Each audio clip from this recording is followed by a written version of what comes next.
Here's a look ahead. I want to marry Hope. I'm sure there's a million other things you could be doing. There's nowhere else I'd rather be. What happens to Joe Giardino?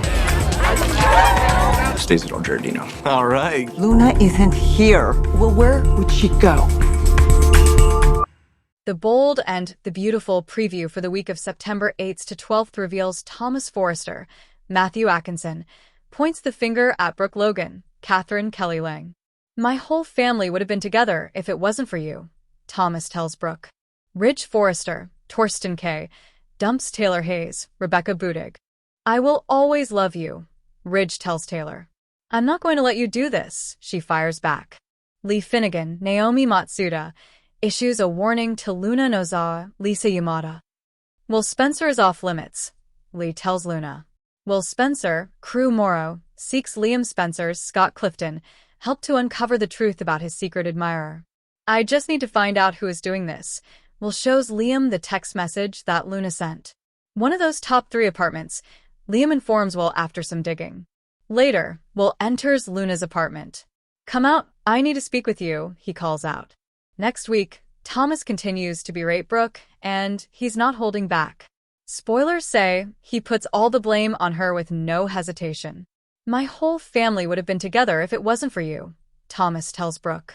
But Brooke isn't about to sit quietly and take his attack. The Bold and the Beautiful spoilers say she reminds Thomas that Taylor was the one who proposed to Ridge. Will this trigger Thomas even more? Meanwhile, Ridge drops the bombshell on Taylor, admitting that he can't marry her. Spoilers say the dressmaker tells his now ex-fiancée that he'll always love her. Taylor points out that he loves her, so she's not going to let him do this.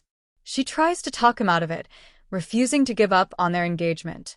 The Bold and the Beautiful spoilers say Taylor will also accuse Eric Forrester, John McCook, and Brooke of manipulating Ridge. Also, next week, Will takes the first step in uncovering the truth about his supposed secret admirer. He asks Liam for help tracking down the mysterious girl.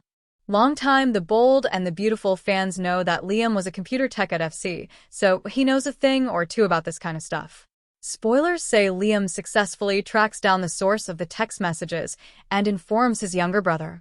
Later, Will walks inside the apartment, while Luna is still there. Come out, I need to speak with you, he calls out after hearing a noise inside the bathroom. Will Luna be able to get out of this one? Or will she finally be exposed? The fallout from Hope Logan's devastating decision to end her marriage to Thomas Forrester continues to send seismic shockwaves through Los Angeles, shattering alliances, fracturing families, and forcing a long-avoided ultimatum upon the iconic Ridge Forrester.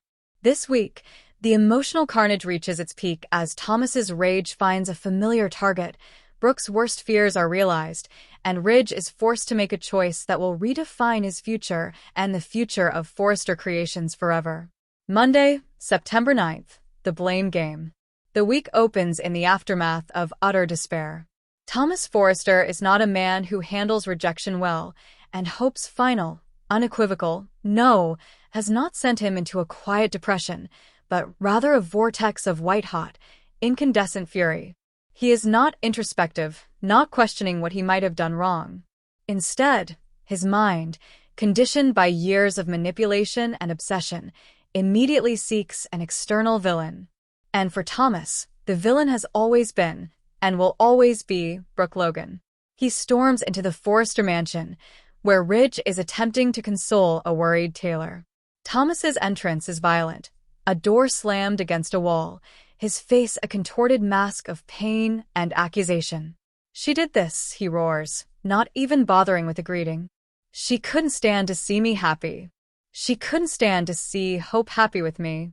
She finally got what she wanted. Ridge, ever the patriarch trying to maintain order, tries to calm his son. Thomas, stop. Just breathe. What are you talking about? Brooke. Thomas spits the name out like poison. She got in Hope's head. She's been poisoning her against me since the beginning. All those concerns, all those whispered warnings. Hope was ready to marry me, Dad. She loved me, and Brooke couldn't have that.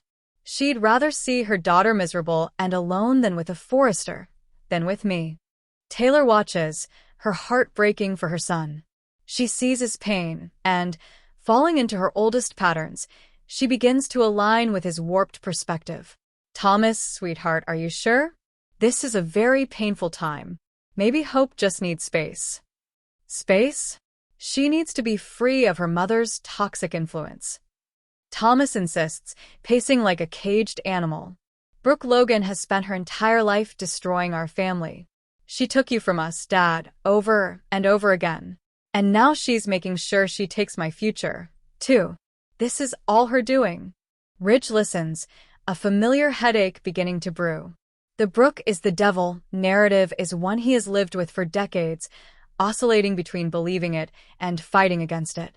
Seeing it ignite in his son with such ferocity forces him to a crossroads he has been desperately avoiding. Tuesday, September 10th. Whispers and ultimatums.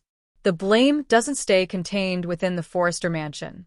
Thomas, armed with his righteous indignation, takes his campaign public. He corners Hope at the Il Giardino patio, not with a plea for reconciliation, but with a barrage of accusations. She won, Hope. Your mother finally won, he declares, causing nearby patrons to subtly lean in to listen. Are you happy? Are you happy now that you've let her dictate your life?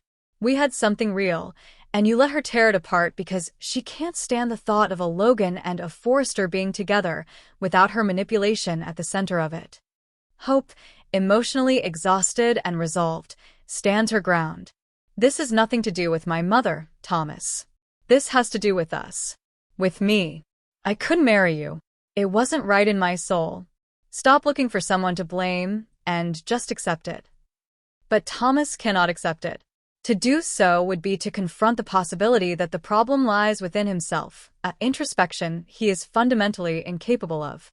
His rants continue at Forrester Creations, where he mutters to a sympathetic, or perhaps opportunistic, Zend about Logan women and their treachery. Meanwhile, Ridge confronts Brooke in her office. He's not angry but weary. Did you say something to her, Brooke? Did you talk her out of it? Brooke is horrified, not by the accusation, but by the fact that it's happening again. The cycle is repeating itself with the next generation. How can you ask me that, Ridge? After everything we've been through? This was Hope's decision. She is a grown woman who makes her own choices. I supported her happiness with Thomas until she was no longer happy. My only job is to support my daughter. Why is that so impossible for your family to understand? Her words strike a chord.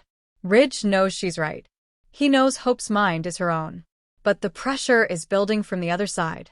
Taylor, having spent the night soothing Thomas and stoking his anger, lays down the law with Ridge in a private moment at the Cliff House. He's shattered, Ridge, Taylor says, her voice soft but her eyes steely. Our son is broken. And he's right. Brooke's shadow has loomed over every tragedy in this family. She's the common denominator. How long are you going to keep letting her dictate our lives? How long are you going to be pulled into her orbit while the rest of us are left picking up the